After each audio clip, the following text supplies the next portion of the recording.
pelajari karena cukup banyak juga ya. Saya yakin bahwa butuh latihan juga gitu. Jadi kita fokus ke setengahnya ya dari materi yang seharusnya. Nah, jadi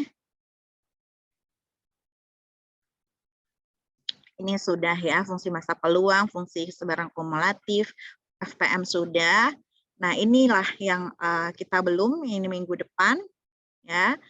Kemudian penerapan FPM dalam PU Acak diskrit sudah, ya kan? Kemudian menentukan ekspektasi gitu ya dari PU Acak kontinu yang umum juga ini minggu depan, ya.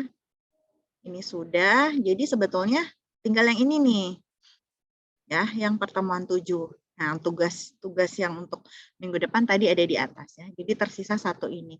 Cuman melihat kondisi sepertinya ini tidak akan bisa untuk satu pertemuan kalau daring. Kalau luring memungkinkan sebetulnya, tapi kalau daring mungkin agak sulit ya. Jadi tidak apa-apa nanti untuk hari ini kita fokus kepada sebaran bersama untuk PU Acak diskrit dan juga sebaran marginalnya dulu saja teman-teman ya. Nanti setelah UTS jadi di sini ada satu pertemuan khusus lanjutan untuk sebaran bersama PUBA acak kontinu, sebaran marginal dan juga PUBA saling bebas namanya. Gitu ya. Jadi kita masuk ke topik yang baru yaitu joint distributions. Kalau di RPS di sini nama topiknya adalah atau pokok bahasannya adalah ini, sebaran bersama. Artinya sebaran peluang di sini ya atau distribusi. Kalian jangan bingung kalau ada istilah sebaran, distribusi, itu maknanya sama, bersama di sini adalah join gitu ya, jadi bisa bersama atau gabungan. Nah, intinya seperti itu. Oke, sekarang saya coba share materi untuk hari ini.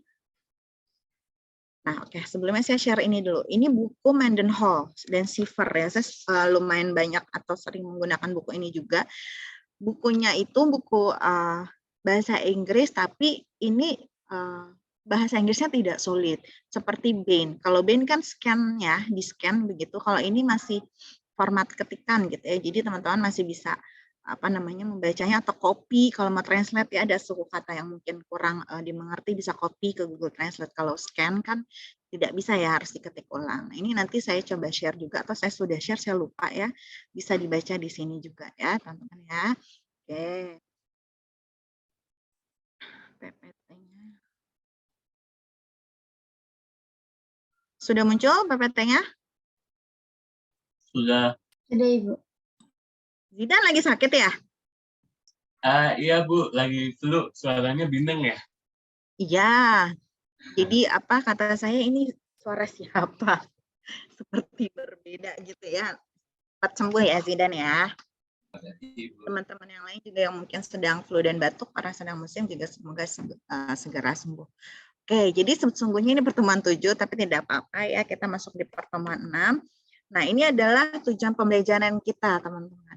Ya, yang pertama kita akan memahami sifat-sifat fungsi sebaran peluang bersama. Apa sih yang dimaksud dengan fungsi sebaran peluang bersama, Bu, gitu ya, atau joint distributions? Nah, kita akan pelajari hari ini. Kemudian kita akan memahami konsep dan prosedur dalam menentukan fungsi sebaran peluang marginal. Ya, jadi ini khusus hari ini kita coba pelajari yang diskrit dulu, seperti sebelum-sebelumnya ya, satu persatu. Nah, untuk materinya, nanti ada fungsi sebaran peluang bersama untuk PUBA acak diskrit dan juga fungsi sebaran peluang marginal untuk PUBA acak diskrit. Jadi sekarang kalian sudah bisa membayangkan ada fungsi sebaran peluang bersama, ada fungsi sebaran peluang marginal. Nah, bedanya di mana? Kita berbicara dari sini dulu, teman-teman. Jadi materi-materi sebelumnya, kita selalu berbicara ada PUBA acak X gitu ya, atau PUBA acak Y.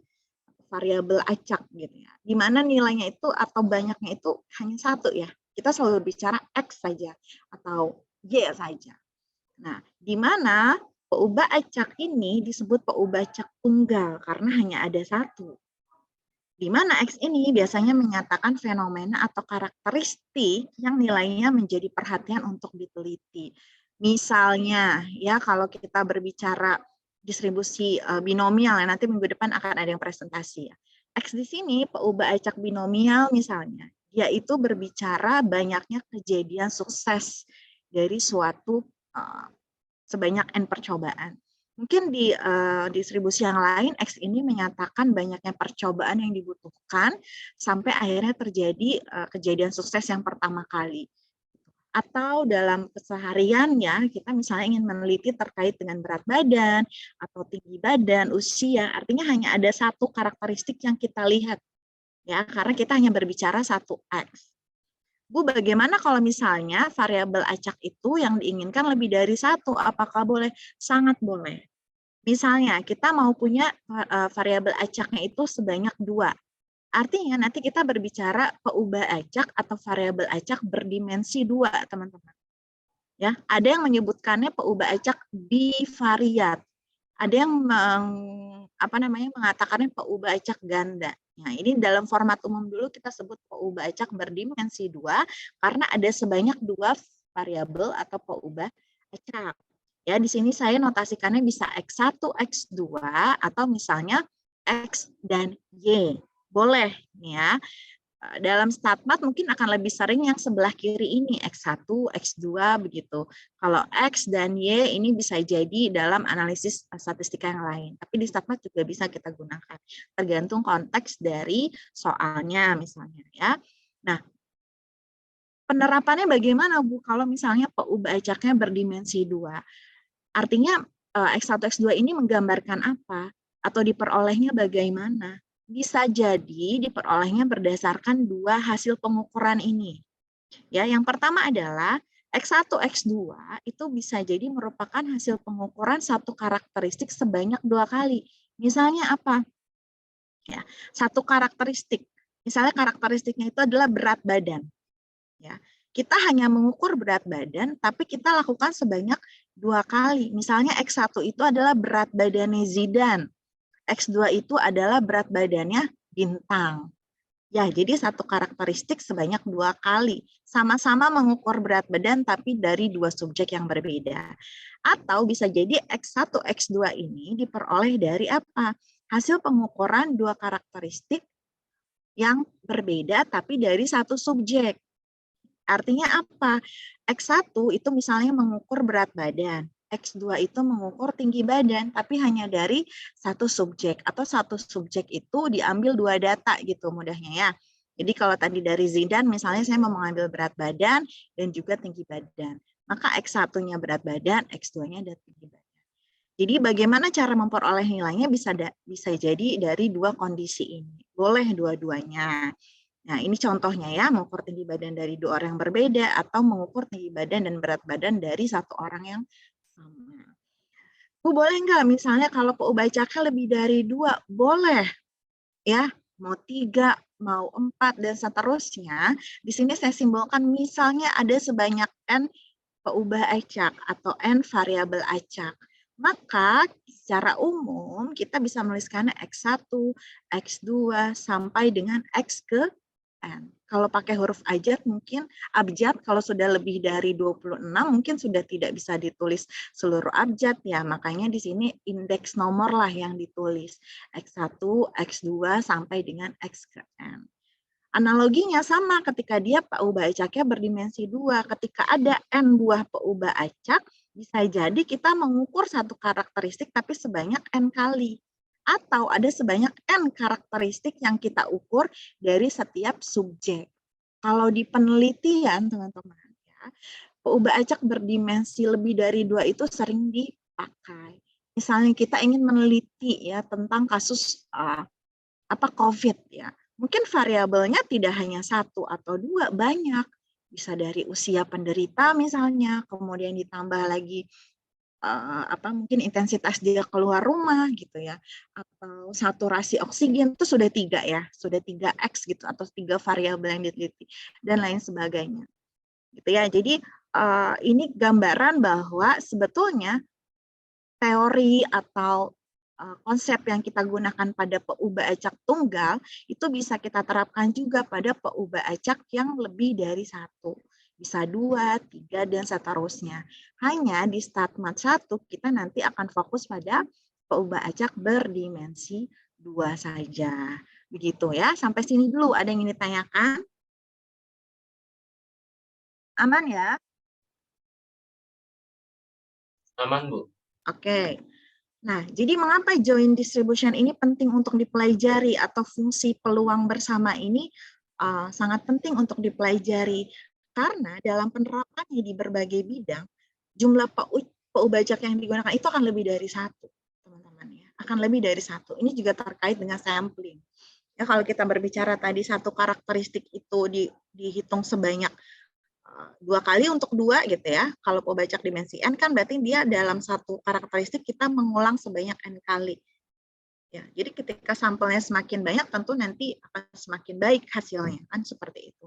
Nah, kemudian peneliti tertarik untuk menjawab pertanyaan yang terkait dengan kedua atau lebih variabel tersebut. Jadi kalau kita ingin mengetahui misalnya teman-teman ya tadi kondisi dari suatu populasi, biasanya kita ingin mengaitkan antara satu variabel dengan variabel yang lain ya, agar informasi yang diperoleh itu semakin banyak. Gitu. Artinya kalau kita ingin melihat kenapa ya mahasiswa itu kok lulusnya kok lama banget gitu ya. Kenapa tingkat kelulusan di prodi Penmat misalnya belum sesuai harapan. Kita tidak bisa hanya melihat dari variabel misalnya nilai UAS saja. Ada tidak ya misalnya faktor ekonomi mungkin ya dari segi keluarganya gitu atau faktor misalnya jarak rumahnya ke kampus misalnya. Ya, artinya kita bisa loh mengaitkan antara satu variabel dan variabel lainnya untuk menjawab pertanyaan, oh kenapa ya mahasiswa Penmat itu lulusnya misalnya relatif lama. Ya, itu nggak bisa kita jawab hanya dengan satu variabel saja. Kemudian, sangat penting untuk membuat kesimpulan tentang populasi dari mana sampel diambil. Tadi, ketika semakin banyak variabel acak, kemudian kita juga bisa mengaitkan antara satu variabel dan variabel lainnya, kita akan semakin mengerti kondisi populasi yang sebenarnya. Itulah kenapa dalam memandang suatu permasalahan, teman-teman, jangan hanya bergantung dari satu sisi saja. Ya, kaitkan antara variabel-variabel yang mungkin berkaitan dengan variabel yang kita teliti. Lalu yang terakhir di sini, ya, mengapa joint distribution ini penting untuk dipelajari? Karena bermanfaat untuk mempelajari distribusi peluang multivariat. Jadi kalau hanya ada satu PU acak itu disebut univariat, kalau ada dua PU acak itu disebut bivariat. Kalau sudah lebih dari dua dan seterusnya, maka kita bisa menyebutkannya itu sebagai multivariat. Ya, kalau di prodi statistika itu ada analisis PU ganda, disebut juga analisis multivariat. Nah, ini sangat bermanfaat sekali, terutama kalau sekarang era big data, machine learning, kalau kalian pernah belajar, nah itu dekat sekali dengan yang namanya distribusi peluang multivariat. Ya, ini hanya sebagai informasi. Kalau teman-teman nanti mau belajar lebih jauh boleh, sangat-sangat boleh. Tapi di pendidikan matematika ada APG mata kuliah tersebut sebetulnya disediakan sebagai mata kuliah pilihan, hanya mungkin mahasiswanya kurang berminat, jadi belum pernah ada yang mengambil mata kuliah itu, teman-teman. Nah, ini ada suatu ilustrasi bagaimana kita melihat bahwa ketika variabel acak itu lebih dari satu, gitu ya, kita bisa mendapatkan gambaran mengenai populasi yang mana kesimpulannya itu kita ambil dari sampel. Misalnya kita punya data tentang masyarakat atau penduduk laki-laki dan perempuan, gitu ya. Kemudian kita juga punya data mengenai jenis olahraga favoritnya. Di sini ada baseball, ada sepak bola, ada bola basket, gitu ya.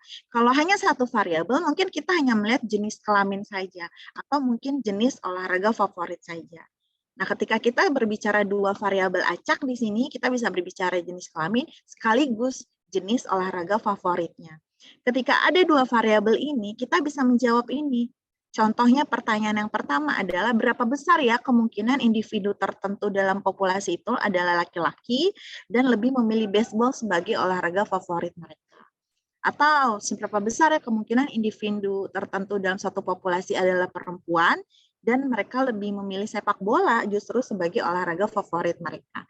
Itulah kenapa kita bisa mengaitkan antara satu variabel dengan variabel lainnya dalam membuat kesimpulan tentang suatu populasi.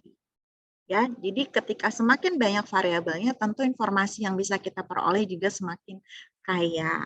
Ya, Nah, informasi-informasi itu bisa kita rangkum dalam yang namanya fungsi distribusi peluang. Kalau dia bentuknya adalah PU acak diskrit. Sampai sini dulu, ada yang ingin ditanyakan? Silahkan. Kalau sudah aman, tolong katakan aman. Aman, Ibu. Aman, oke ya. Baru kita masuk ke ranah konsepnya sekarang ya. Apa itu joint discrete distributions ya, atau joint discrete distributions ini juga disebut sebagai fungsi peluang atau fungsi massa peluang gabungan.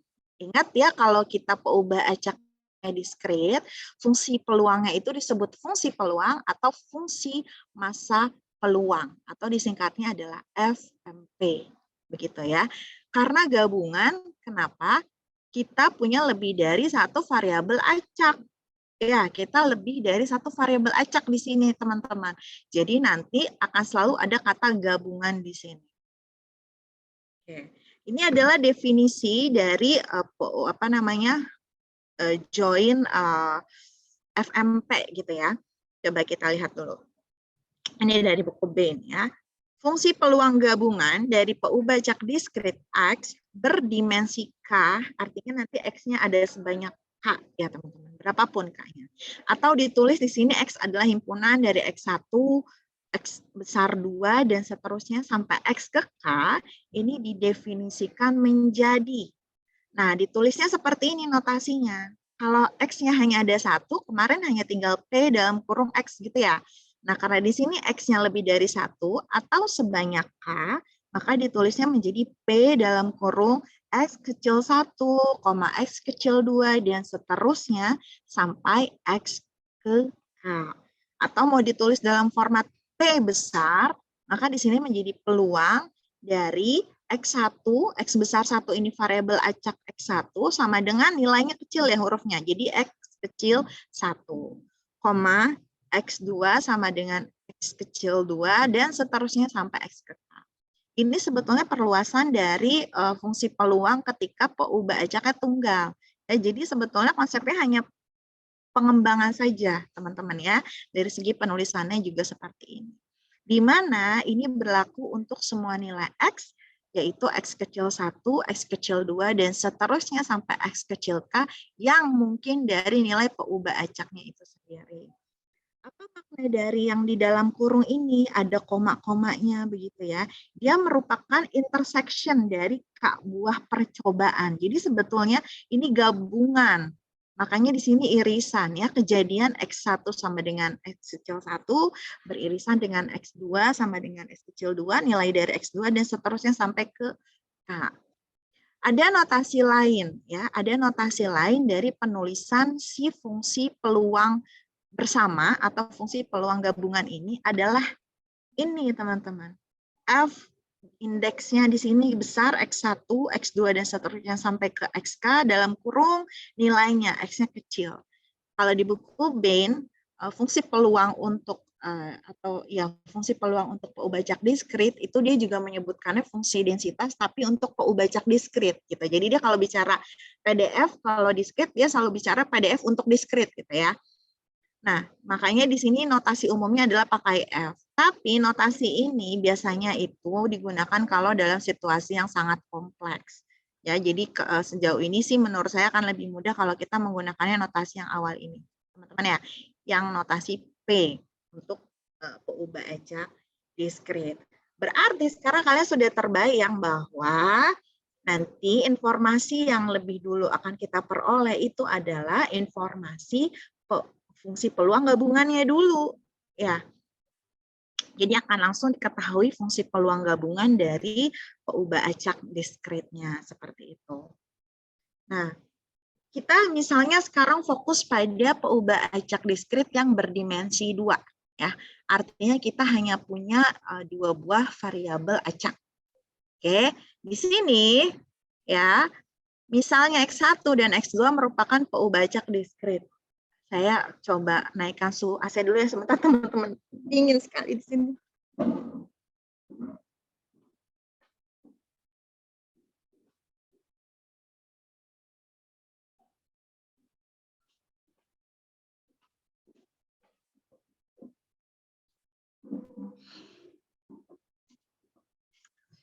Oke, jadi X1 dan X2 merupakan PU acak diskrit. Bu, maknanya sama tidak dengan PU acak diskrit yang tunggal? Sama.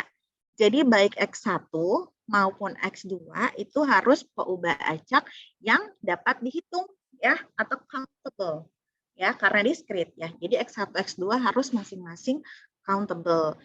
Nah, fungsi peluang gabungan atau bivariat ya, karena ada 2X di sini, maka bagi X1 dan X2 adalah P dalam kurung X1, X2 sama dengan peluang X1 sama dengan X1, X besar 2 sama dengan X kecil 2. Ya, seperti ini, tapi dia hanya sampai 2. K-nya jadi sama dengan 2. Di mana baik X1 maupun X2 batasnya adalah dari minus tahingga sampai dengan tahingga.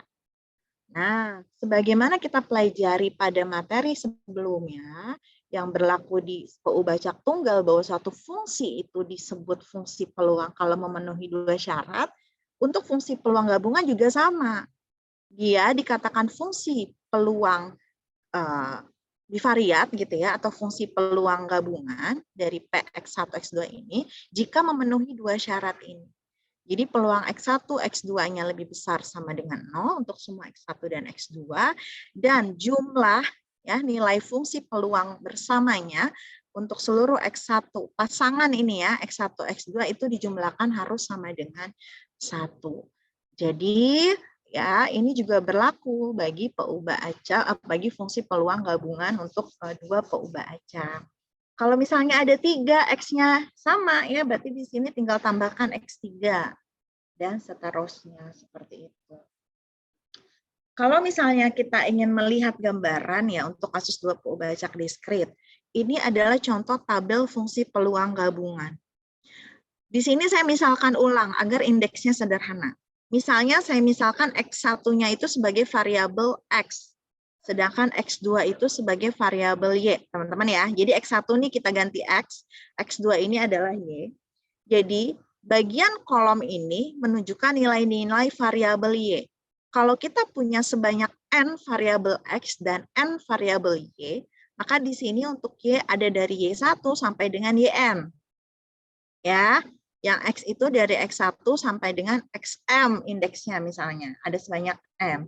Maka ketika Y-nya sama dengan Y1, X-nya sama dengan X1, fungsi peluang bersamanya adalah peluang dari X1 dan Y1. Begitu bacanya ya. Ketika X1 dan Y2, maka di sini peluang X1 dan X2. Dan seterusnya untuk seluruh sel ini. Kalian perhatikan, ketika kita lihat baris X1, artinya kita mau menjumlahkan ya peluang X1, Y1, peluang bersama dari X1, Y2, ditambah peluang X1, Y3, seterusnya sampai peluang X1 dan YN. Kalau kita jumlahkan, ini sama saja kita menghasilkan peluang ketika X-nya bernilai sama dengan X1. Di baris ini yang bergerak Y-nya ya, X1-nya tetapkan, maka dia sama saja peluang X1. Begitu juga untuk baris X2 sampai dengan X ke M. Ketika kita lihat kolom Y1, teman-teman, kita lihat yang bergeraknya adalah X-nya ya, Y-nya tetap. Ya, Y1 semua di sini. Maka kita sebetulnya menghitung peluang bagi ketika Y-nya sama dengan Y1. Jadi dia menjumlahkan seluruh X pada Y1 semua, pada Y yang sama. Sehingga di sini ketika jumlah antara PY1, PY2, dan sampai dengan PYN kita jumlahkan, itu nilai akan sama dengan 1, sama halnya kita jumlahkan peluang untuk dari X1 sampai dengan X ke M, nilainya akan sama dengan 1. Nah, jadi ini gambaran ketika kita punya 2 PU acak yang sifatnya diskrit. Kalau tadi misalnya X di sini adalah jenis kelamin, maka X1-nya itu adalah yang perempuan, X2-nya itu adalah laki-laki, gitu ya. Kemudian Y-nya di sini misalnya tadi yang suka basket, kemudian Y2-nya itu yang suka baseball, Y3 itu adalah yang suka sepak bola. Artinya nilai peluang yang ada di sini, nih yang pertama itu adalah peluang dia adalah perempuan dan dia suka sama bola basket misalnya gitu. Ya, kemudian di sel yang kedua di sini berarti peluang dia perempuan dan dia suka baseball misalnya. Ya, jadi terbayang ya maksudnya dari bentuk tabel ini tuh bermakna apa. Ini ingin menunjukkan bahwa nanti ada kaitannya dengan fungsi peluang marginal. Ya, bentar.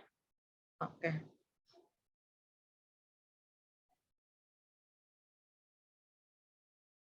Sekarang coba kita lihat contohnya dulu ya. Sampai sini dulu ada pertanyaan, silakan.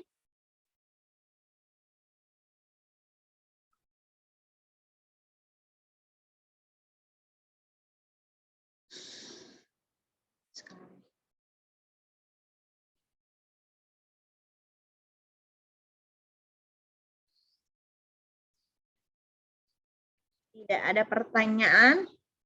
Oke, kalau tidak ada pertanyaan, nggak apa-apa.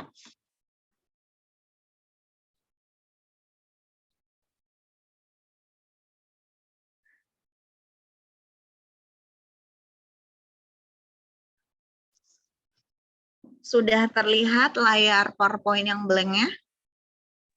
Sudah, Bu. Sudah, Bu. Aduh, dingin sekali ya.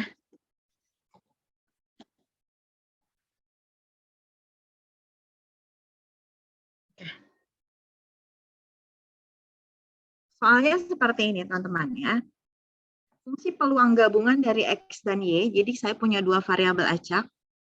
Ya, saya punya peubah acak X dan Y.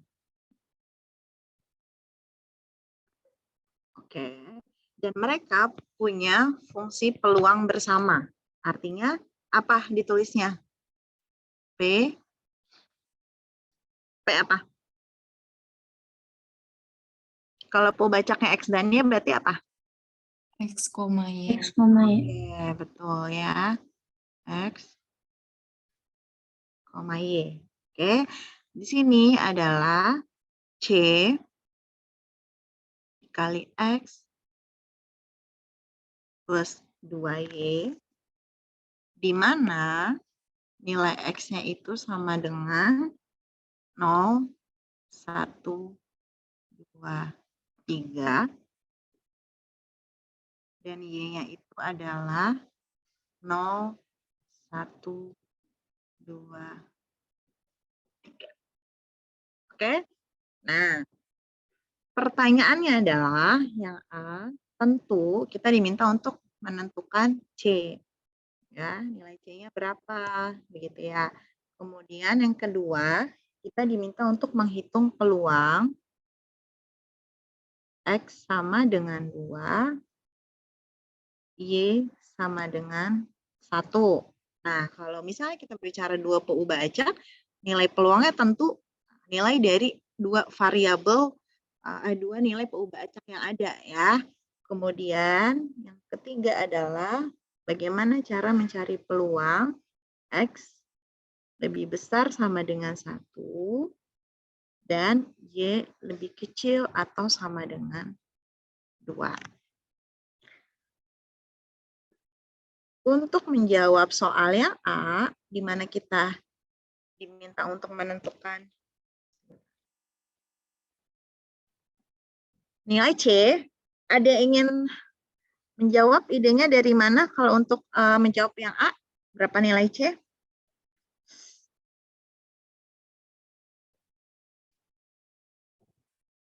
Ayo, kita sudah berlatih kemarin. Ayo, dari mana? Pakai Pakai apa? bentar, Ibu.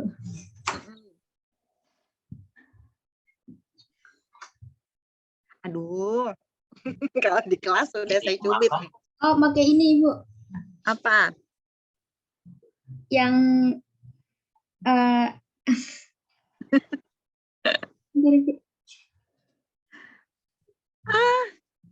yang misalnya yang caranya tuh kayak berarti P dalam kurung 0,0 gitu bukan, Ibu? Ya, artinya apa itu kita menggunakan sifat-sifat apa? Ini teman-teman ya. Fungsi peluang. Iya, maksud saya gini. Syarat yang sigma sama dengan Iya, Jidan. Paham ya? Ini kita udah berulang ya mengerjakan soal ini, harus teman-teman konsepnya paham, saya harapkan paham. Ketika di sini ada suatu konstanta yang kita belum tahu ya, itu sangat bisa kita, maksudnya sangat logis ketika kita mengaitkannya dengan syarat fungsi suatu peluang. Apa tadi syaratnya? Kalau di tunggal kan sigma dari Px itu harus sama dengan 1 ya. Artinya kan ini harus sama dengan 1. Nanti tinggal disubstitusikan batas X-nya, misalnya kalau PU bacak tunggal. Sehingga nanti akan diperoleh suatu persamaan, dan kita memperoleh nilai si konstanta yang tidak diketahuinya. Ya, jadi kalau ada suatu konstanta yang tidak diketahui, itu suatu fungsi peluang, kaitkan dengan syaratnya. Gitu ya. Jadi jangan bingung ya. Oke. Sekarang kita di sini punya PU bacaknya 2, ya. Berarti syaratnya adalah untuk syarat peluang bersama tadi. Oke, kita coba kerjakan lagi. Berarti tadi syaratnya adalah sigmanya 2. Karena PU bacaknya ada 2. Batas X-nya ya dari 0 sampai 3. Maka di sini X 0 sampai dengan 3. Ya. Y 0 sampai dengan 3. P XY itu harus sama dengan 1. Dari sini. Sekarang pertanyaannya, bukan ini notasi sigmanya ada 2. Gimana caranya? Berarti kita harus melis seluruh kemungkinan pasangan XY yang Ibu, suaranya berkesuaian. Mengecil lagi? Ya. Maaf, memotong. Oke, nggak apa-apa. Masih kecil sekarang? Sudah mendingan. Oke, berarti saya harus nempel ke laptop kayaknya bicaranya. Oke, nggak apa-apa.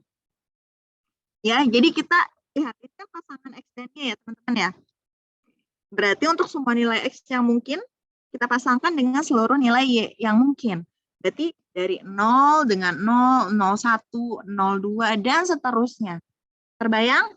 Berarti di sini peluang ketika X-nya sama dengan 0, dan ketika Y-nya sama dengan 0, ditambah peluang ketika X-nya sama dengan 0, Y-nya sama dengan 1, ya, ditambah peluang X-nya sama dengan 0, Y-nya 2, ditambah peluang ketika X-nya sama dengan 0, Y-nya 3. Ditambah P ketika X-nya 1, Y-nya 0, gitu ya. Dan seterusnya. Satu dulu ya.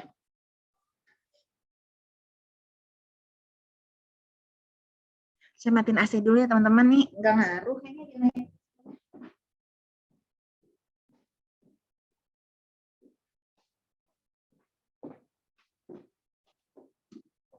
Aduh. Oke, 1. Sebelum absen ya, di akhir saya absen ya. Oke, 1, 2, tambah 1, 3. Ditambah, kalau ada yang terlewat, tolong dicek ya.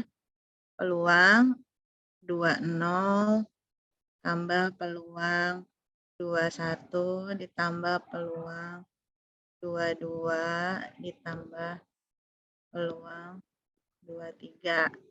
Ditambah peluang X-nya sekarang 3, berarti 30 gitu ya. Tambah peluang X-nya 3, Y-nya 1, tambah peluang 32, peluang 3, dan 3. Ini semua harus sama dengan 1. Sampai sini bisa dipahami? Bisa, Bu. Oke. Sekarang saya tanya. Ya. Sekarang saya tanya. Untuk P 0 dan 0, P nilai peluang X-nya sama dengan 0 dan Y sama dengan 0, berarti berapa? 0. Oke. Ketika peluang, berapa nilai peluang ketika X-nya sama dengan 0 dan Y-nya sama dengan 1? 2C. C2C. Paham ya? Jadi tinggal substitusikan nilai X dan Y-nya masing-masing ke PXY-nya, teman-teman. Ya, baru nanti kita jumlahkan semuanya. Bayangkan sekarang X dan Y-nya udah berbentuk konstanta, berarti C ini menjadi suatu variabel. Ya, jadi nanti kita jumlahkan semua di sini untuk setiap nilainya. Nanti kalian coba tulis lagi, ya. Nanti hasil penjumlahan itu akan diperoleh 7 tulis ulang, ya. Nilai peluangnya saya nggak tulis satu-satu, teman-teman ya. Jadi kalau dijumlahkan itu totalnya ada 72C. Sama dengan 1. Sehingga C-nya adalah 1/7/2.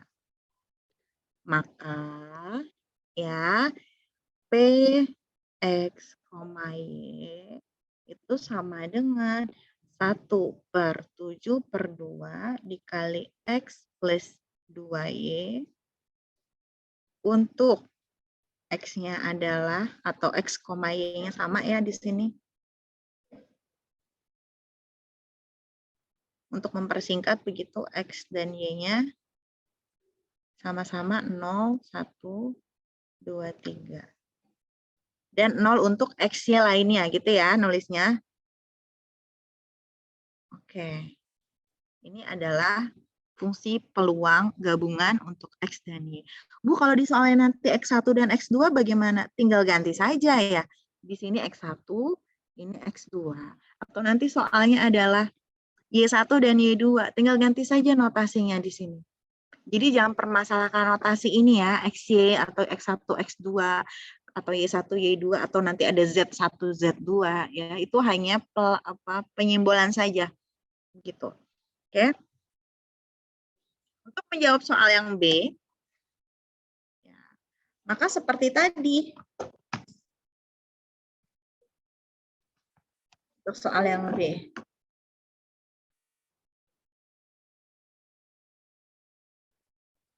Peluang X sama dengan 2, Y sama dengan 1. Peluang X sama dengan 2, Y sama dengan 1. Bagaimana cara mencarinya berarti, teman-teman? Substitusi.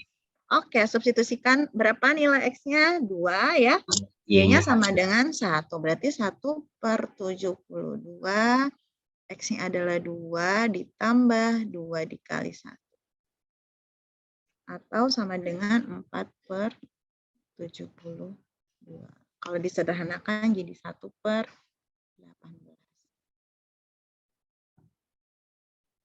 Aman sampai sini?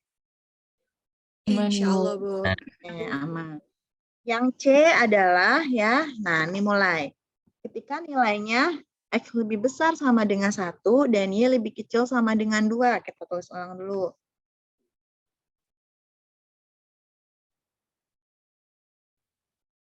Peluang X lebih besar sama dengan 1. Y-nya adalah lebih kecil atau sama dengan 2. Sekarang saya tanya, di sini ketika X lebih besar sama dengan 1, maka nilai X-nya berapa saja? 1, 2, 3. 1 sampai 3. Oke, ya, X-nya itu adalah 1, 2, 3. Y lebih kecil sama dengan 2, itu berapa saja? 0, 1, 2. 1, 2. Oke, bagus. Teman-teman yang lain paham? Semoga paham ya. Tadi di depan, di sini sudah kita peroleh informasi bahwa batas nilai X-nya itu antara 0 sampai 3. Begitu juga untuk Y. Ini kebetulan sama batasnya. Ya, bisa nanti X-nya itu misalnya hanya dari 0 sampai 2. Atau Y dari 1 sampai 3. Bisa. Ya, jadi ini kebetulan batasnya sama, teman-teman. Sehingga nanti kita definisikan dulu di sini. Ya, X lebih besar sama dengan 1 itu berarti berapa ya dari nilai yang tadi ditentukan di awal. Nah, berarti cara mengerjakan ini sekarang terbayang bagaimana cara mengerjakannya untuk mencari peluang ini? Terbayang. Terbayang bagaimana caranya? Berarti jadinya P 1,0 ditambah P 1,1 gitu. Oke, sama saja kita mengerjakan untuk yang proses yang A ya. Berarti di sini betul kita coba cari peluang seluruh kombinasi nilai X dan Y. Jadi peluang dari ketika X-nya 1, Y-nya 0 ya. Ditambah peluang ketika X-nya itu 1, Y-nya 1. Ditambah peluang ketika X-nya 1, X.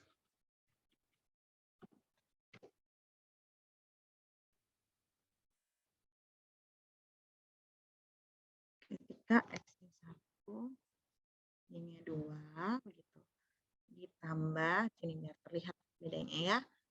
20 ditambah peluang 21 ditambah peluang 22 kemudian ditambah peluang 3D0 31.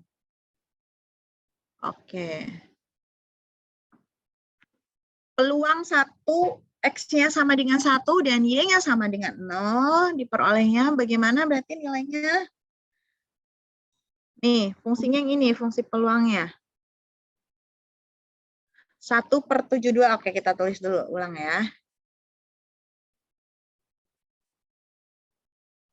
X-nya itu adalah 1/72 X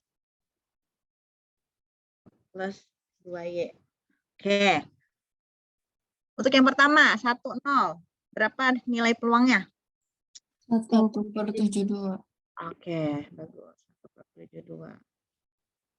Untuk yang 1, X-nya 1, Y1. 3/72. Oke. 1, 2.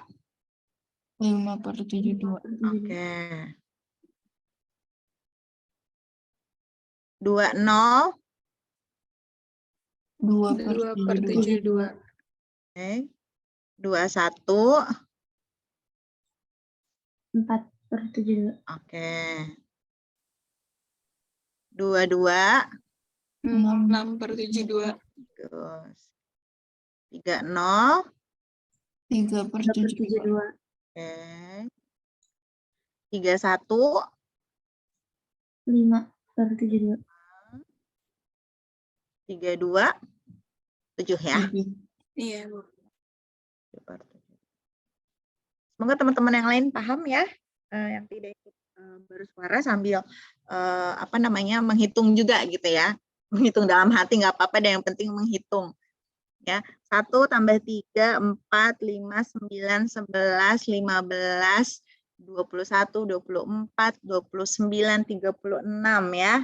36/72 atau sama dengan.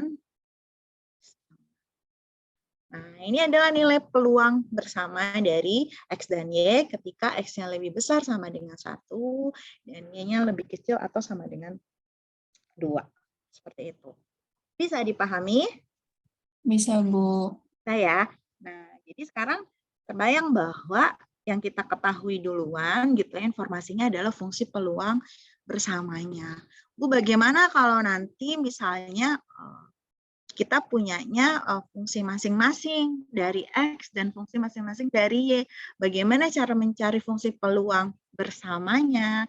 Ya, nanti kita akan mempelajari konsep mengenai independensi variabel. Ya, sebetulnya ada berbagai cara, tapi nanti ada konsep mengenai independensi variabel yang sering kali menjadi asumsi yang memudahkan kita untuk mencari fungsi peluang bersamanya. Ya, jadi dalam realitanya gitu teman-teman di lapangan ketika kita ingin mencari fungsi distribusi peluang ya, pola fungsi distribusi peluang dari lebih dari satu variabel kan berarti kita melihatnya dari fungsi bersamanya.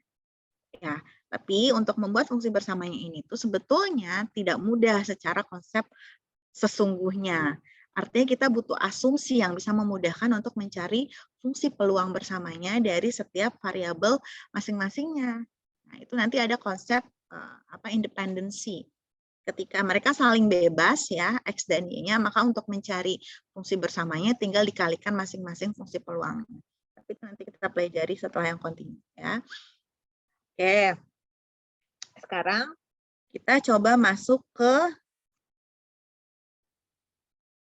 ini. Sama halnya dengan PU acak tunggal yang mana dia punya fungsi peluang, kemudian juga punya fungsi distribusi kumulatif atau CDF ya. Untuk PU acak yang berdimensi 2 atau lebih pun sebetulnya bisa kita cari. Ya, artinya menggunakan definisi dari PU acak tunggal ya untuk CDF-nya tinggal diperluas saja. Di sini jadi F besar untuk X1 dan X2, karena PU acaknya adalah X1 dan X2, itu sama saja peluang X1-nya itu bernilai lebih kecil atau sama dengan X1, dan X2-nya bernilai lebih kecil atau sama dengan X2. Ya, di mana baik X1 maupun X2 itu nilainya dari min tahingga sampai tahingga.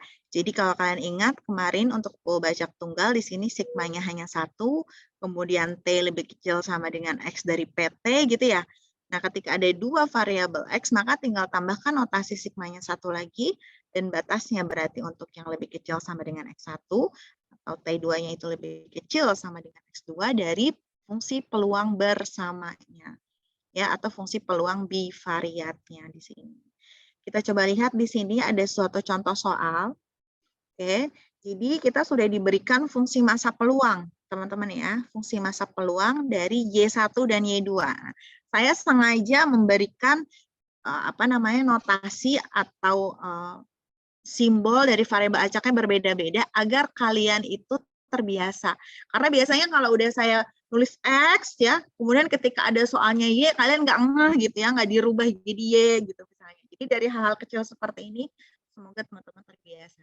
Seperti di sini, dari definisi kan menggunakannya X1 dan X2 ya. Tapi pada saat soal, saya ganti tadi menjadi X dan Y. Kemudian yang CDF, sekarang di sini saya ganti variabelnya jadi Y1 dan Y2. Ya, agar teman-teman mengerti bahwa tidak selalu notasinya adalah X. Ya, atau tidak selalu notasinya adalah Y gitu. Bisa notasi apapun. Nah, ini adalah distribusi peluang ya. Distribusi peluang itu apa? Ingat nggak? Distribusi peluang itu adalah nilai ya, nilai pasangan dari nilai PU acaknya dengan nilai peluangnya. Jadi di sini ada Y1 dan Y2 masing-masing ada nilainya. Y1 nilainya dari 0 sampai 2 ya, Y2 nilai sama ya dari 0 sampai dengan 2. Jadi kalau Y1-nya 0, Y2-nya 0, berarti nilai peluangnya adalah 1/9. Gitu ya. Ketika Y1-nya 2, Y2-nya 1, berarti nilai peluangnya adalah 0. Jadi ini sudah ada informasi nilai peluangnya. Beda dengan yang soal tadi, kita yang diketahui adalah fungsi peluangnya. Jadi kita substitusikan satu-satu ya. Nah ini soalnya berbaik hati, sudah diberikan nilai peluangnya. Nah, kita diminta untuk mencari nilai kumulatif ketika X-nya adalah -1, Y-nya 2, gitu ya. Bukan -1 ya. Jadi apa ini?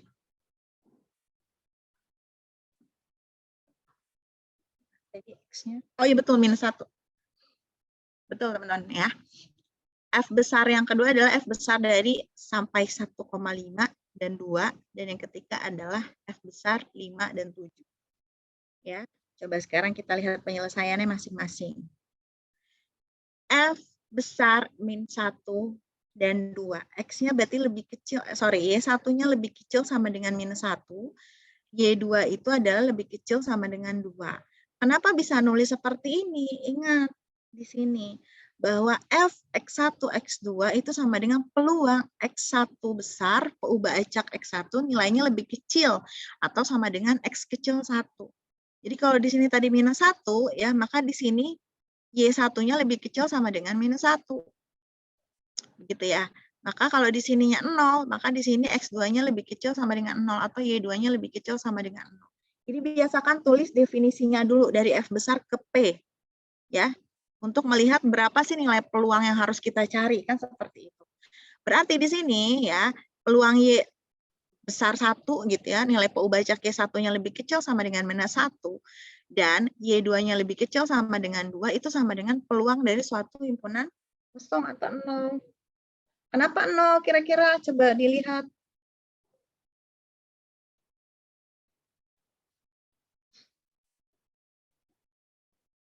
Karena di Y1 nggak ada -1. Kalau Y lebih kecil dari -1 berarti nilai Kalau Y1 lebih kecil sama dengan -1, ya, berarti nilainya berapa nilai Y1-nya? -1, -2. Oke, -1, -2, dan seterusnya. Sedangkan di sini batas Y1 yang terkecil itu berapa? 0. 0. Ya, jadi kenapa di sini nilai peluangnya 0? Karena tidak ada nilai yang memenuhinya di sini. Sehingga dia peluangnya, walaupun nilai Y2-nya ada nilainya, ya, kalau lebih kecil sama dengan 2, berarti nilai Y2-nya berapa? 0, 1, 2. Oke, nilai Y2-nya itu adalah 0, 1, 2. Teman-teman ya, walaupun di sini ada nilainya, tapi Y1 ini tidak ada, maka peluangnya tetap 0. Kan gini logikanya.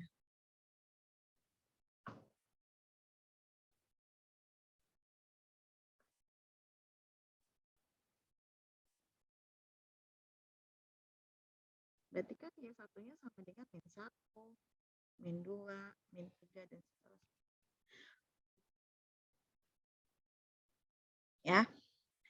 Lebih kecil dari -1 itu ke -2 dan seterusnya ya. Mungkin ada yang lupa. Jadi lebih kecil dari -1 itu adalah -1, 0, 1, 2 gitu. Ya itu lebih besar dari -1. Lebih kecil kan berarti minusnya angkanya semakin besar gitu ya. Nah, Y2-nya kalau berdasarkan batas Y2-nya di sini adalah berarti 0, 1, 2 gitu ya. Kalau mau dicari kan sebetulnya sama dengan peluang -1,0 gitu ya, ditambah peluang -1,1, ditambah peluang -1,2, lalu ditambah peluang begitu ya, -2,0 dan seterusnya. Kan nggak ada. Ya, -1 di sini, ya satunya nggak ada yang bernilai -1. -1 aja nggak ada, apalagi -2 dan seterusnya. Makanya di sini nilainya adalah sama dengan 0 ketika Y1-nya adalah lebih kecil atau sama dengan -1. Paham ya? Paham teman-teman? Aman? Aman, Ibu. Oke. Sekarang untuk yang kedua ya. Distribusi kumulatif 1,5 dan 2 gitu ya bahasanya. Jadi kita mencari peluang Y1-nya lebih kecil atau sama dengan 1,5 dan Y2-nya lebih kecil atau sama dengan 2. Kalau kalian bingung, boleh di list dulu. Ya, kalau Y1-nya lebih kecil sama dengan 1,5, berarti nilai Y1-nya berapa? 0, 1. 0 dan 1. Kenapa 0 dan 1? Karena Y1 kan ada 0, 1, sama 2. Kalau 2 kan masuknya besar dari 1,5. Oke, bagus Tania ya. Jadi kalau kalian bingung, kalian list dulu nih yang nomor 2. Berarti Y1-nya adalah 0 dan 1. Y2-nya tadi tetap ya, 0, 1, 2. Maka kombinasinya adalah peluang dari 0 dan 0, 0, 1, 0, 2. Ya, peluang Y1-nya sama dengan 1, peluang Y1-nya 1 dan 1, Y2-nya dan 1, 2. Baru dilihat ketika 0, 0, Y1 0, Y2 0, berarti ini. Ya, 1/9. Kan gitu. Bedanya dengan soal sebelumnya, kita harus substitusikan ke fungsinya ya. Kalau ini nilai peluangnya sudah ada. Ya, berarti di sini kita coba tulis ulang. Ini adalah 1/9. 0,1. Berapa nilai peluangnya?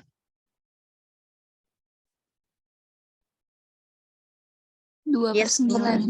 Oke, bagus. 2/9. Y1-nya 0, Y2-nya 2. 1/9. Oke. 1, 0. 2/9. Oke. 1, 1. 2/9. Oke. Yang terakhir 1, 2. 0. 0 ya. Nih. Baru kita jumlahkan 1, 2, 3, 4, 6, 8. 8/9 nilai peluang. Bisa dipahami sampai sini? Bisa, Bu. Bisa, Ibu. Nah ya, kalau yang tunggal kemarin kan gini ya, misalnya hanya peluang atau F2 gitu ya. Jadi peluang ketika X-nya 0 ditambah peluang ketika X-nya 1 ditambah peluang ketika X-nya 2 gitu ya. Ya ini juga sama konsepnya. Kalau kalian menemukan soalnya ini, kalian jabarkan dulu dia tuh sebetulnya peluang apa sih gitu ya. Nilainya X-nya yang masuk itu X berapa saja sih. Bedanya di fungsi peluang bivariat, ya, ini harus dipasangkan. Y1-nya berapa dengan Y2 yang berapa, gitu ya. Konsepnya sama, mengerjakannya sama, ya. Hanya di sini harus dikombinasikan nilai antara variabel yang satu dengan variabel yang lainnya. Nah, untuk yang F57, kenapa nilainya 1? Karena jumlah dari kedua peluangnya itu 1, Bu. Oke, artinya gini, Y1 lebih kecil sama dengan 5, itu berarti memenuhi semua batas ya. Iya, Bu. Untuk Iya. Y1, 0, 1, dan 2. Begitu pula ketika Y2-nya lebih kecil atau sama dengan 7. Artinya nilai Y2-nya juga untuk seluruh Y2. Ini sudah sangat jelas untuk seluruh Y1 dan seluruh Y2. Artinya sama saja kita menjumlahkan semua nilai peluang yang ada di tabel ini. Yang untuk setiap pasangannya. Sehingga hasilnya akan sama dengan 1. Seperti itu. Bisa dipahami untuk yang distribusi kumulatif? Bisa, Bu. Oke. Nah, sekarang di sini ada soal latihan. Ini nanti dicoba. Oh, belum bahas yang minggu lalu. Ini nanti saya cek ya.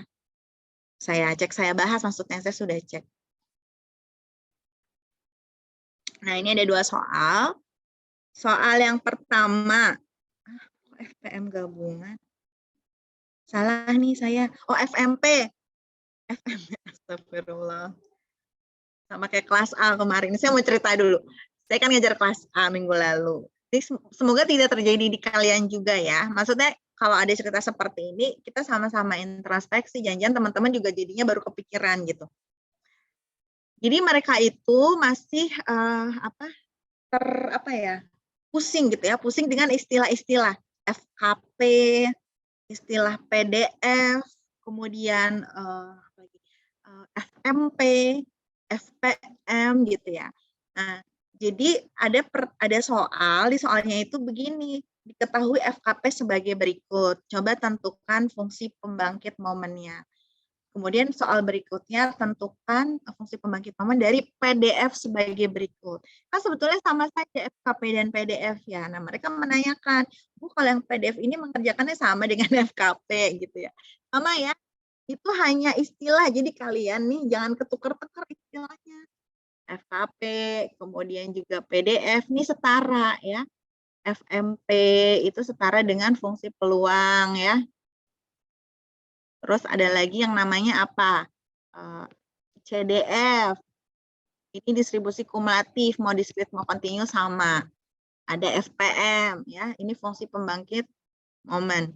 Ya, teman-teman jangan keliru. Karena apa? Ini bisa menentukan dia itu bacaknya discrete atau kontinu. Kalau dari awal sudah keliru, perhitungannya bisa keliru gitu ya.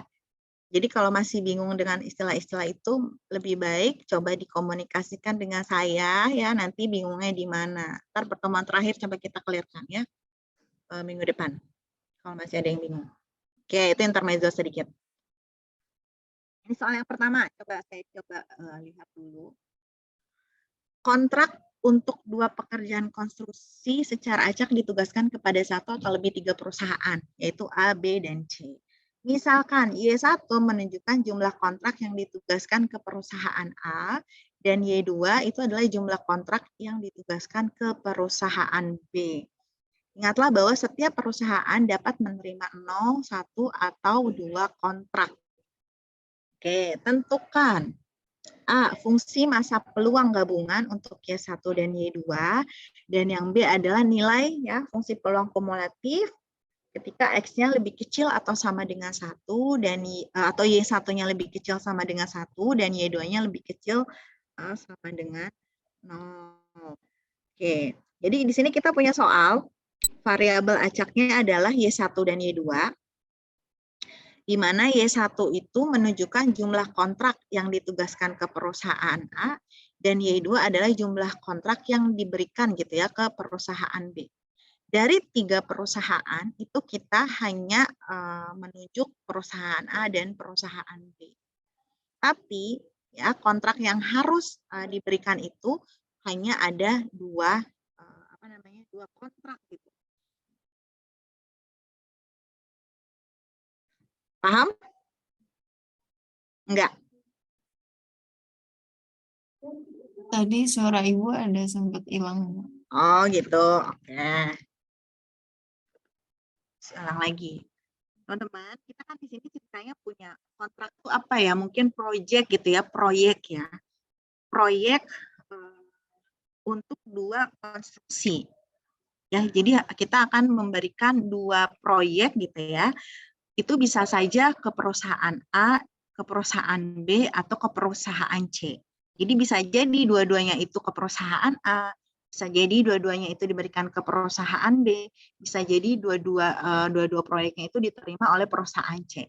Atau kombinasi, satu-satu, yang satu A, satu B, ya, yang satunya ke perusahaan B, yang satunya ke perusahaan C, atau sejenisnya gitu ya, seluruh kemungkinan yang mungkin.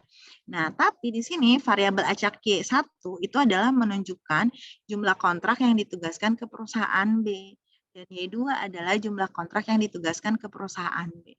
Jadi si penelitinya ini cuma mau atau tertarik hanya jumlah kontrak yang diberikan ke perusahaan A dan ke perusahaan B. Di mana tadi ingat bahwa dia kan ngasihnya dua proyek gitu ya, atau 2 proyek. Berarti tadi setiap perusahaan itu bisa menerima, bahkan nggak menerima sama sekali, 0, atau dia hanya bisa menerima 1, atau dia bisa menerima dua-duanya proyek tersebut. Nah, kita diminta untuk mencari fungsi peluang gabungan dari Y1 dan Y2 tersebut, dan nilai kumulatifnya dari 1 dan 0. Artinya apa? Pertama, kita harus membuat list dulu seluruh kemungkinan ya proyek itu akan ditempatkan ke perusahaan mana saja. Terbayang tidak? Kita punya 2 pokoknya ya. Pokoknya jumlahnya harus 2 kontrak. Berarti saya di sini misalnya menuliskannya S. S itu adalah seluruh kemungkinan yang bisa terjadi kontrak itu ditempatkannya di mana.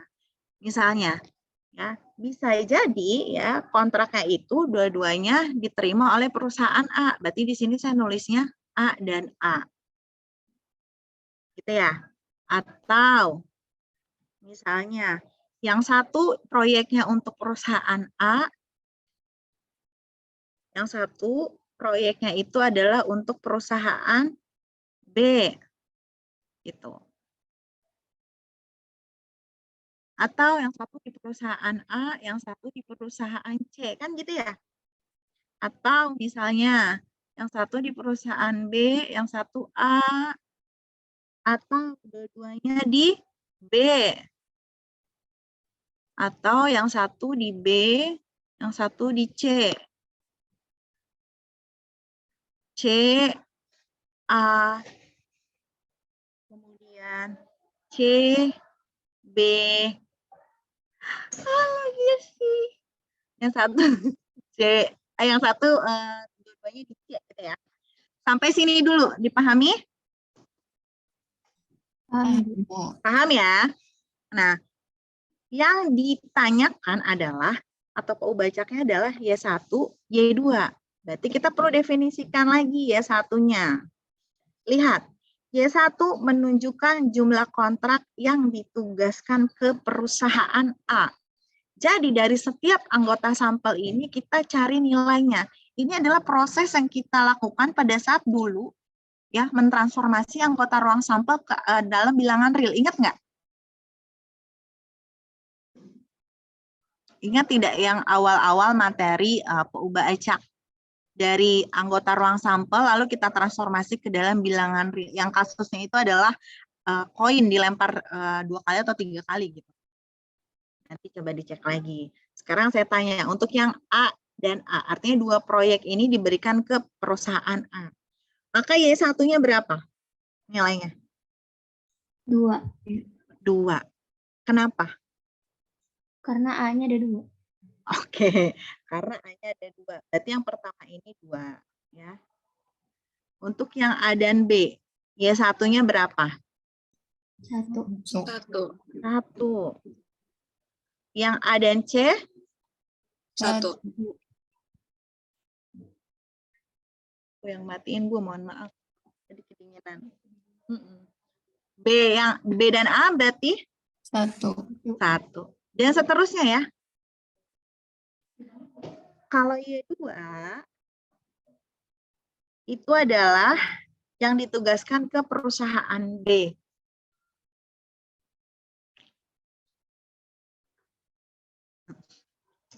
Untuk Y2 berarti untuk yang AA nilainya berapa? 0. 0. Ya. Untuk yang AB 1. 1. dan seterusnya. Ya, jadi nanti kita akan punya pasangan Y1, Y2. Yang ini adalah 2,0. Ya. Yang ini adalah 1,1. Dan seterusnya. Ini baru pasangan nilai peubah acaknya. Nilai peluangnya nanti kita lihat di sini ada berapa banyak anggota ruang sampel. 1, 2, 3, 4, 5, 6, 7, 8, 9. Jadi masing-masing peluang ini adalah 1/9. Ya, nanti kalian bisa buat tabulasi. Ya. 1, 2, kemudian Y2-nya. Saya buka tab baru deh.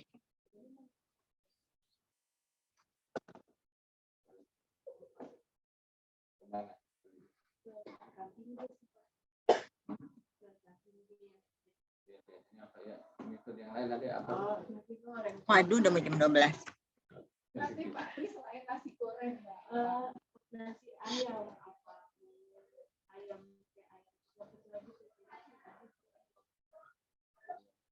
Sampai sini dulu. Paham nggak yang pasangan Y1, Y2-nya?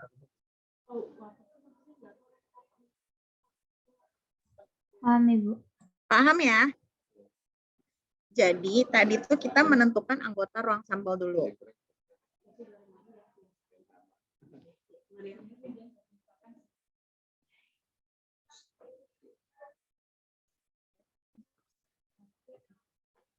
Ya, jadi sudah di list anggota ruang sampelnya, terus kita tentukan nilai Y1 dan Y2-nya. Ya, lalu tentukan pasangan Y1 dan Y2-nya. Nah, baru yang selanjutnya adalah kita menentukan peluang dari Y1 dan Y2-nya.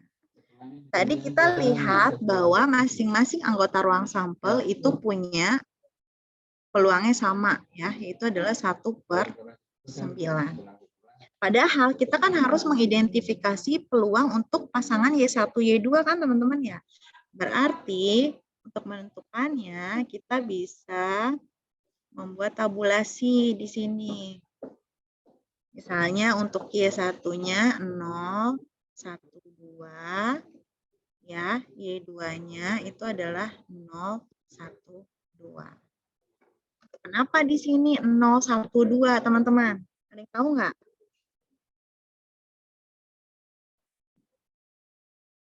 Ayo. Karena setiap perusahaan dapat menerima 01 atau 2 kontrak. Betul. Di sini kata kuncinya ya. Kan kontrak yang diberikan itu ada 2 ya. Jadi satu perusahaan itu maksimal itu bisa dapatnya dua-duanya gitu. 2 kontrak, nggak akan lebih dari itu. Sehingga bisa jadi Y1 dan Y2-nya itu adalah hanya dari 0 sampai dengan 2. Y1 itu adalah perusahaan A tadi ya, Y2 itu adalah perusahaan B. Sekarang ya, ketika dia Y1-nya 0, Y2-nya 0, itu ada berapa?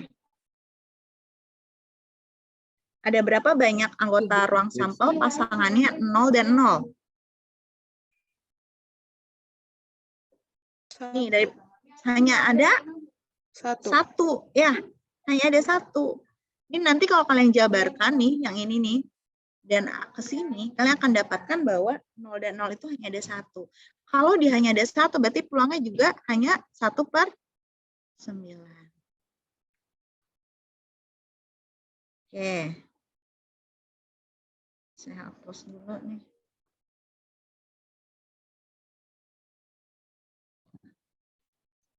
Sekarang untuk Y1-nya 1, Y2-nya 0, kebayang nggak ada berapa kira-kira? 2. Berarti peluangnya berapa? 2/9. 2/9. Ya, ketika Y1-nya 2, kemudian Y2-nya 0, akan ada berapa? 1. 1. Bagus. Ya, karena dua-duanya diterima sama si A, maka si B pasti 0, itu cuma ada 1. Berarti peluangnya berapa? 1/9. Oke, 1/9. Kalau kalian cari di sini untuk 0,110, ini ada 2 juga masing-masing ya. Ini 2/9, ini 2/9. Ya, coba saya tanya, ketika Y1-nya 1, Y2-nya 1, Y1-nya 2, peluangnya berapa? 0. 0. Kenapa 0? Nggak mungkin. Iya, nggak mungkin. Makanya 0 nilainya. Kenapa 0 peluangnya? Karena kan maksimal kontrak itu 2. Oke, artinya kalau Y1 dapat 2, Y2 dapat 1, jumlahnya ada berapa tuh kontrak? 3. 3. Ada 3. Ya, berarti nggak mungkin. Berarti peluangnya adalah 0. Mana lagi yang 0? 1, 2 sama 22. Oke, di sini 0 ya. Iya. Yang ini 1/9. 9. Nah, ini distribusi peluangnya. Jadi kalian sudah dapat ya, misalnya P 0,0 itu adalah 1/9 ya, dan seterusnya. Sehingga untuk menjawab pertanyaan yang A ya, itu bisa dijawab dengan tabel yang tadi. Ini menjawab pertanyaan yang A. Kalau untuk menjawab pertanyaan yang B, nilai kumulatif dari 1 dan 0. Oke. Berapa nilainya? Coba. Peluang X kecil dari 1, X kecil dari 0. Oke. Peluang X atau Y. Y. Y berapa? Y1. Oke. Y1 lebih kecil sama dengan 1. Y2 lebih kecil sama dengan 0. Oke. Berarti pasangannya peluang berapa saja? 0. Kita harus berurut ya. Harus berurut. Dari Y1 dulu. Mau dari berapa? 0, 0, 0. 0, 0, oke. Ditambah peluang 1, 0. 1, 0. Y1 lebih kecil atau sama dengan 1, itu nilainya berapa saja Y1-nya? 0, 1. 1. 0 dan 1 saja. Y2 lebih kecil sama dengan 0, nilainya berapa? 0. 0 saja. Berarti hanya memasangkan 0, 1, dan 0. Itulah 0, 0, dan 1, 0. Berapa nilai peluangnya berarti? 0 dan 0 1/9. 1 dan 0 adalah 2/9. Berarti sama dengan 3/9. Bisa dipahami? Bisa, Bu. Nah, ini 1/3 ya. Seperti itu. Nah, itu untuk soal nomor 1. Soal nomor 2 bisa ya, kerjakan ya. Lihat di sini, variabel acaknya adalah X dan Y. Ya, bukan Y1, Y2 lagi atau bukan X1 dan X2. Hanya beda simbol saja X dan Y. Ini fungsi peluang gabungannya. K dikali X dikali Y. Dulu ini saya nentuin soal tapi batasnya sama terus ya. Nanti saya coba pada saat pertemuan besok ya. Batasnya nanti coba kita buat ada yang berbeda. Ini kebetulan sama lagi X dan Y-nya batasnya 1, 2, dan 3. Tentukan nilai K. Mirip soal yang sebelumnya ya. Tentukan nilai K Berarti gunakan syarat dari fungsi peluang bersama, gitu ya. Lalu yang B dicari peluang ketika X-nya lebih besar sama dengan 2, Y-nya lebih kecil dari 2, dan peluang X lebih besar dari 2, dan Y lebih besar dari 1. Ya, berarti ini 2 soal ya. Yang ini 1, yang ini 1. Bisa, saya yakin bisa. Nanti coba dikerjakan, diposting di grup. Sampai sini dulu. Ada yang ingin ditanyakan? Silakan. Ibu, saya mau nanya. Boleh. Kan ini dari tadi soalnya itu batasnya hingga ya Ibu, kayak misalnya X sama dengan 1. Hingga. Hingga. Hingga. Kalau ada nggak Ibu situasi di mana dia tuh tak hingga batasnya Ibu? Boleh. Boleh. Jadi kalau masalah discrete ataupun continue kan tadi batas X dan X1 dan X2 atau masing-masing dari variabel acaknya ini nilainya dari minus tak hingga sampai tak hingga ya.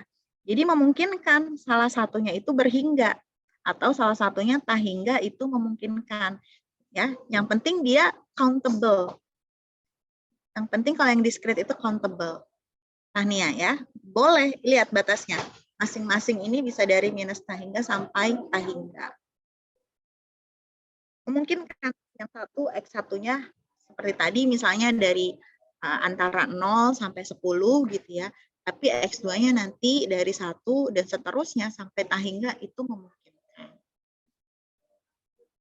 Oke, Tania? Baik Ibu, makasih Ibu. Ya, sama-sama. Ada lagi pertanyaan yang lain? Oh, tidak, coba kita lihat konsep berikutnya ya, teman-teman ya. Nah, apa itu marginal probability distributions? Kita dari awal itu punya yang namanya fungsi peluang bersama atau gabungan. Ya, jadi ibaratnya kayak kita dari awal itu udah dikasih satu paket gitu ya, satu paket. Cuman seringkali dari satu paket itu kita mau tahu gitu ya, masing-masing paket itu berapa sih misalnya, atau karakteristik dari masing-masing paket itu seperti apa. Nah, masing-masing fungsi peluang dari PU Bacak yang tadi itu disebut fungsi peluang marginal. Ya, atau fungsi masa peluang marginal. Karena apa disebut marginal? Karena di awal kita tadi punyanya fungsi peluang bersama.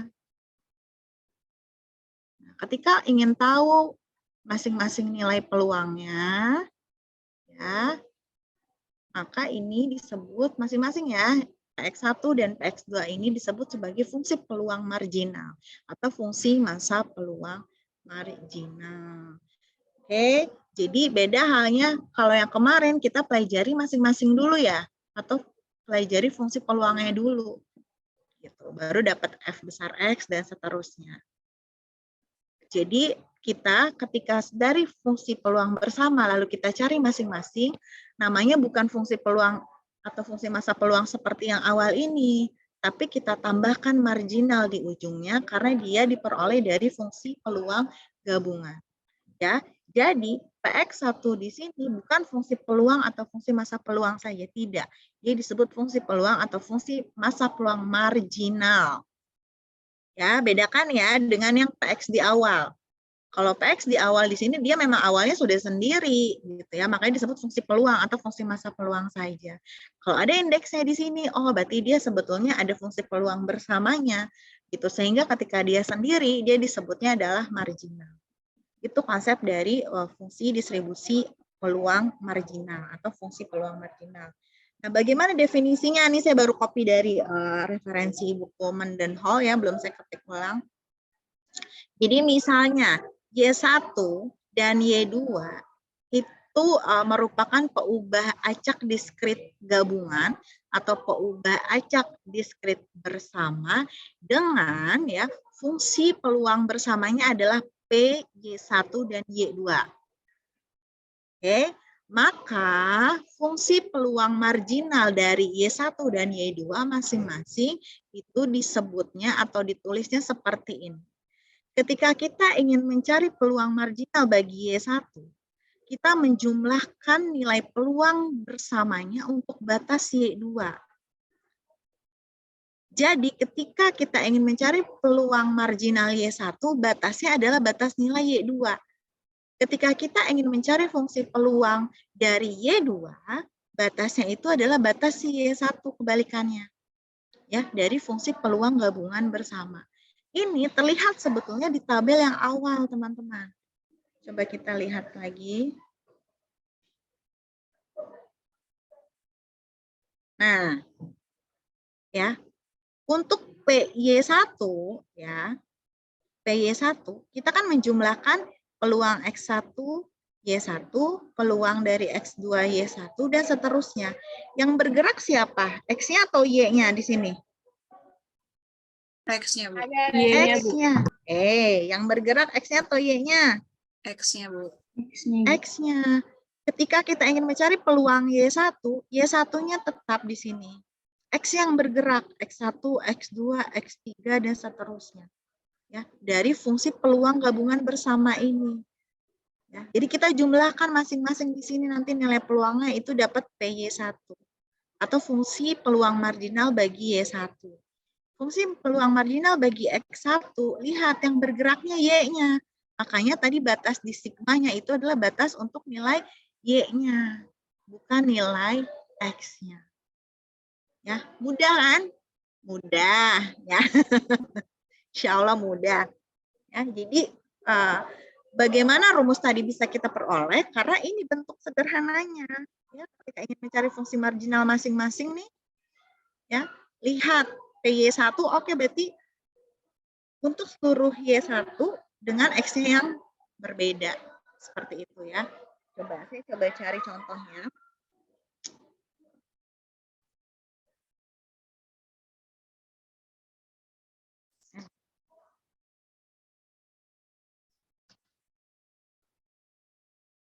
Untuk soal yang sama tadi saja ya. Sebentar saya tutup pintu dulu.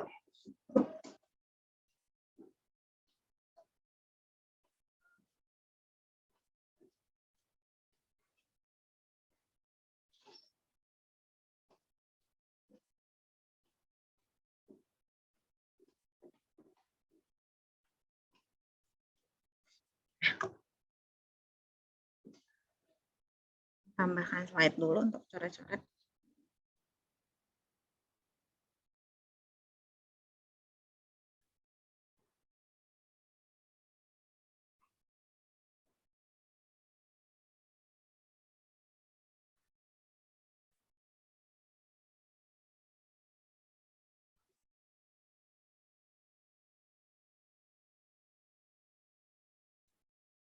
Sudah muncul layout blank-nya?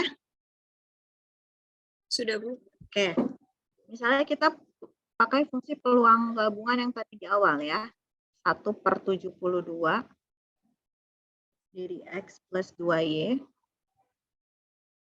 Di mana X-nya itu adalah 0, 1, 2, 3.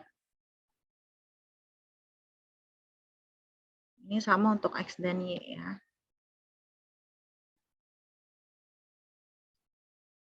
Kemudian tentukan fungsi marginal X bagi X ya. Fungsi peluang marginal untuk X. Yang B adalah fungsi peluang marginal untuk Y. Oke. Nah, berarti untuk menjawab soal yang A,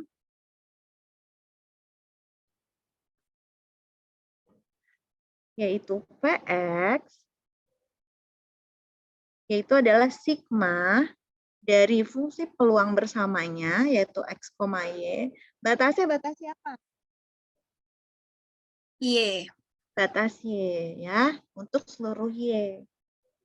Berarti sama saja kita menjumlahkan Y-nya dari berapa sampai berapa batasnya?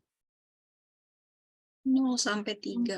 Oke, berarti Y-nya dari 0 sampai 3 PXY, yaitu 1/72 dikali X plus 2. Berarti sama dengan 1/72 dikalikan dengan ketika Y sama dengan 0, berapa? X. X. Ditambah ketika Y sama dengan 1, X plus 2. oke, X plus 2. Ketika Y sama dengan 3, berapa hasilnya? X sama dengan 2, Ibu. Oh, Y sama Y dengan sama 0, 1, 2. Y sama dengan 2, jadi X plus 4. oke, X plus 4. X plus 6. Ya, X plus 6. Saya ke sini ya, naik ya. Berarti 1/72. X, 2X, 3X, 4X ya. 4X plus berapa? 12. 6 tambah 6, 12. Atau misalnya mau dikalikan dengan 4, jadi 1/18, ya disederhanakan, jadi X plus 3. Berarti PX-nya 1/18 dikali X plus 3 dengan batas X-nya adalah 0, 1, 2, 3. PX, maka fungsinya dia mengandung X. Bisa dipahami? Ibu mau tanya. Boleh. Berarti buat ngasih batas X-nya itu dari jumlah si Y-nya itu nanti ya? Pas di hasil si ininya, fungsi yang... Gimana? Coba pelan-pelan. Untuk Buat ini nih kan, di bawahnya kan PX sama dengan 1/18, di dalam kurung X tambah 3, itu kan batas X-nya itu sama aja kayak jumlah si Y-nya kan berarti? batas si X-nya itu adalah jumlah si Y-nya. Iya, yang awal ini kan kita dari Ini. 0, 1, 2. Iya. Iya, betul. Dari situ. Oke. Nanti mungkin akan ada X ini merupakan suatu fungsi dari Y gitu ya.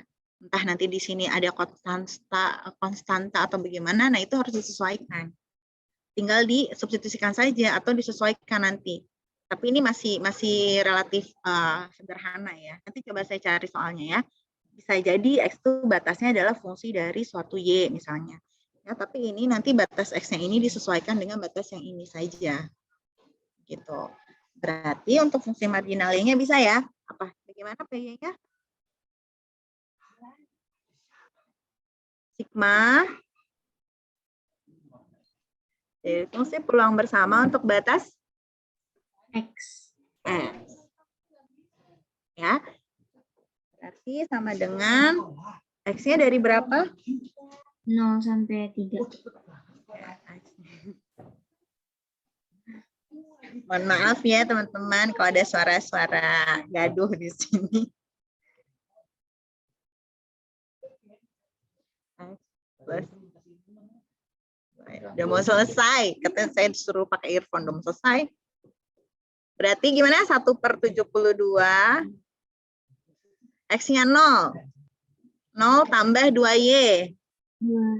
2Y. X sama dengan 1. 1 plus 2Y. Oke. X sama dengan 2. 3 plus 2Y. 2 plus 2Y ya. Ya, 2 plus 2Y, maaf. Ya. X sama dengan 3. 3 plus 2Y. 1/72 dikali 2Y, 2Y 4Y, 6Y, 8Y, ditambah 1 tambah 2, 3, tambah 3, 6. Nah, sama seperti tadi, batas Y-nya adalah 0, 1, 2, 3 ya. Kalau mau dibuat lebih sederhana lagi, boleh. Berarti sama-sama dibagi 2 ya. 72, 8, dan 6. Berarti 1/36 dikali 4Y plus 3. Ya, untuk batas yang mudah ya? Bisa ya? Bisa, Ibu. Bisa. Bu, kalau misalnya sudah dicari marginal, apakah itu bisa dipastikan dia merupakan suatu fungsi peluang? Kalau ada pertanyaan seperti itu, bagaimana cara menjawabnya? Apakah fungsi peluang marginal yang diperoleh itu merupakan suatu fungsi peluang?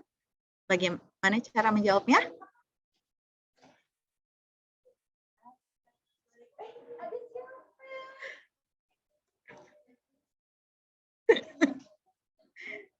Pakai apa? Apa yang harus kita lakukan? Kita buktikan dengan syarat fungsi peluang, ya.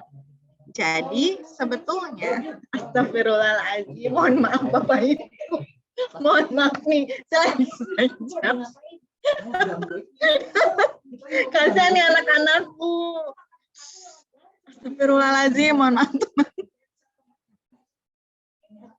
Astagfirullahaladzim, tuh kan jadi ketutup. Masih ada yang astagfirullahaladzim. Ya Allah, kehapus semua catatannya. Teman-teman, apa yang terlihat di layar? Yang tadi hitungan Y sama dengan Oke, aman. 3. Astagfirullah. PY, PXO aman, masih ada. Ya. Jadi misalnya diberikan pertanyaan gitu ya, apakah fungsi marginal ini merupakan suatu fungsi peluang? Ya. Kita bisa buktikan masing-masingnya dengan menggunakan syarat suatu fungsi peluang yang kita pelajari sebelumnya, ya, bahwa nilai masing-masing untuk setiap nilai variabelnya itu lebih besar dari 0.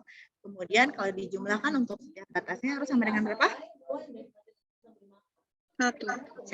Ya. Jadi misalnya di sini PX-nya itu kan 1/18 dikali X plus 3 ya. Berarti nanti substitusikan ketika X-nya 0, 1, 2, 3, maka dia jumlahnya harus sama dengan 1. Begitu juga untuk PY ya. Nanti Y-nya disubstitusikan masing-masing 0, 1, 2, dan 3. Nah ini dua-duanya harus sama dengan 1. Tapi insya Allah kalau dari fungsi peluang bersamanya sudah dicari marginalnya dengan langkah yang tepat, ya dia juga merupakan suatu fungsi peluang, baik untuk fungsi peluang marginal Y maupun fungsi peluang marginal untuk X. Bisa dipahami sampai sini teman-teman? Bisa Ibu. Bisa. Ya, oke, bisa diikuti ya. Ini juga masih relatif mudah soalnya. Ya, kalau di script memang cenderung lebih sederhana ya dibandingkan untuk ubah acak yang kontinu. Yang penting sekarang teman-teman sudah memahami bahwa untuk memperoleh atau bermain dengan variabel acak itu bisa lebih dari satu variabel acak sekarang. Tetapi secara konsep, secara prosedur itu hanya merupakan perluasan dari si pengubah acak tunggal saja. Ya, hanya dalam proses perhitungan saja menambah step baru gitu ya. Dengan adanya tadi kita harus memasangkan antara nilai dari pengubah acak yang pertama dan pengubah acak yang kedua seperti itu. Ya, ada pertanyaan dulu silakan teman-teman untuk materi hari ini. Berarti nanti silakan kalian kerjakan soal latihan yang nomor 2 tadi ya. Untuk yang mana tadi?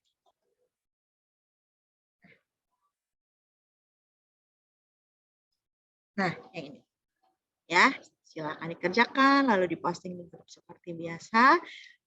Minggu depan kita akan sama-sama diskusi untuk tugas kelompok yang minggu ini dan mungkin beberapa latihan soal untuk yang fungsi peluang bersama ini, khususnya untuk yang diskret. Ya. Kalian berarti terbayang nggak kalau misalnya fungsi peluang gabungan atau fungsi densitas gabungan untuk pembaca kontinu, berarti bagaimana cara mencarinya?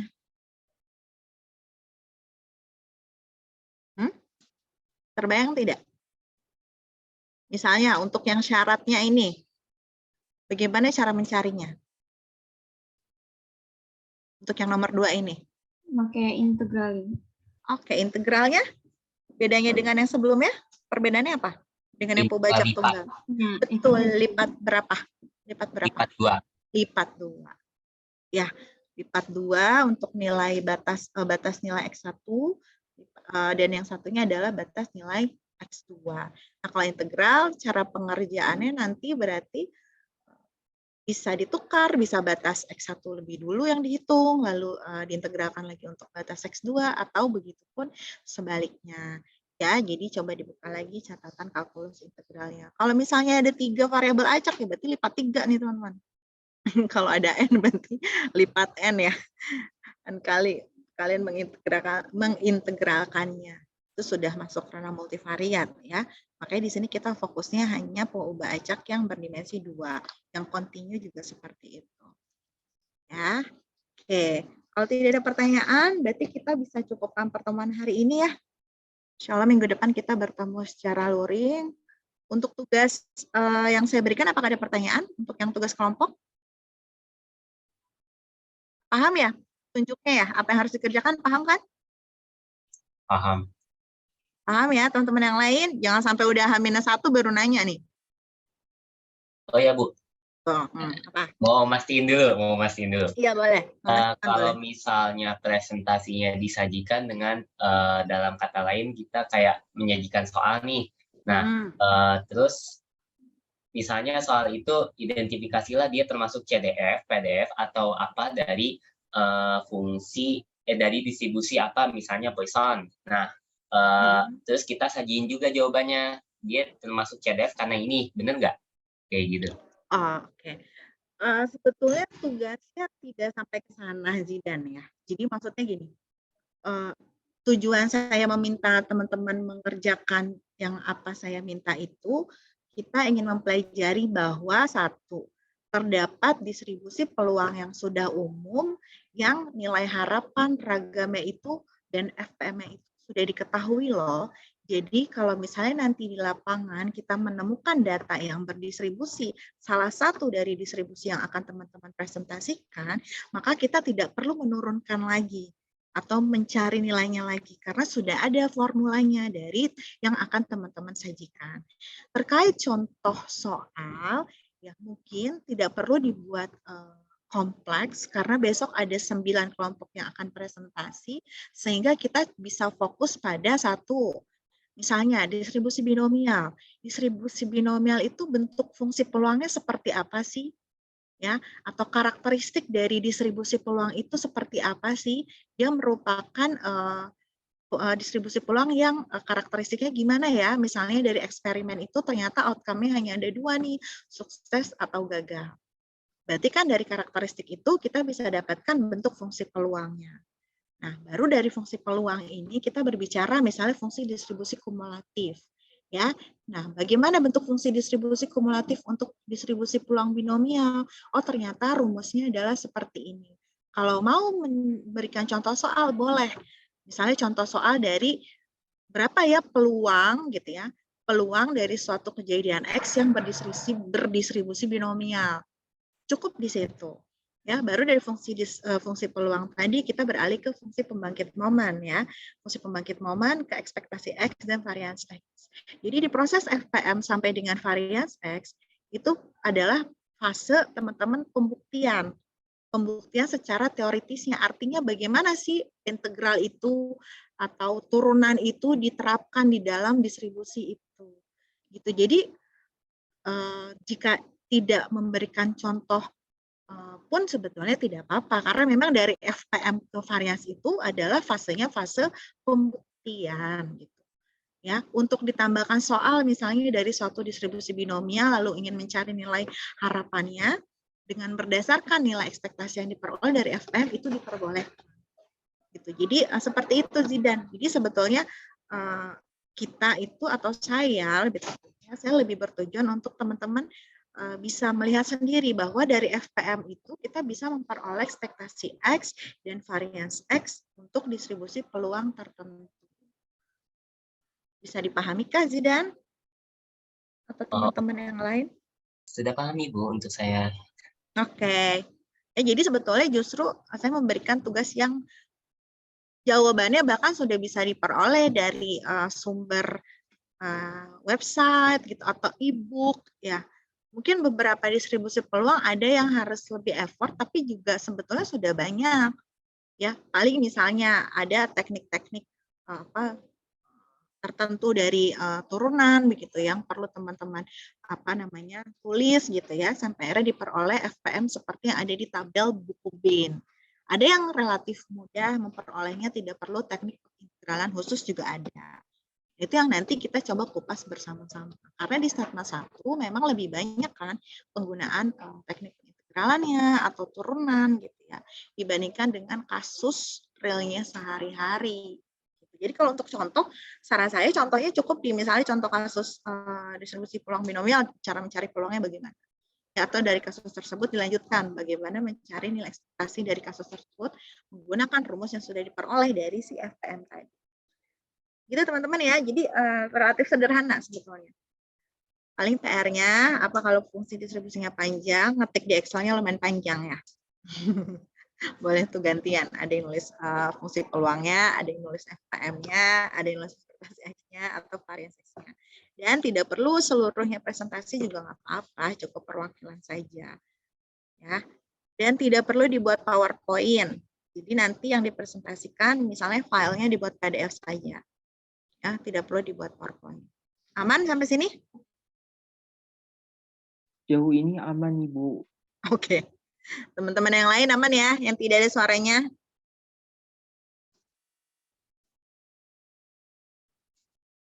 Aman nggak? Aman, Ibu. Aman, Ibu. Oke. Tahnia hadir semua hari ini? Hadir semua, Ibu. Tapi Alhamdulillah. tadi Fatim keluar karena sinyalnya lagi jelek katanya. Oke, nggak apa-apa. Tidak apa-apa. Oke, teman-teman, untuk pertemuan hari ini saya rasa cukup sampai di sini. Silakan, tadi ada satu soal yang bisa dikerjakan. Semoga apa yang kita pelajari hari ini dapat bermanfaat. Kita insya Allah bertemu minggu depan ya. Sehat-sehat semuanya. Wassalamualaikum warahmatullahi wabarakatuh. Selamat siang.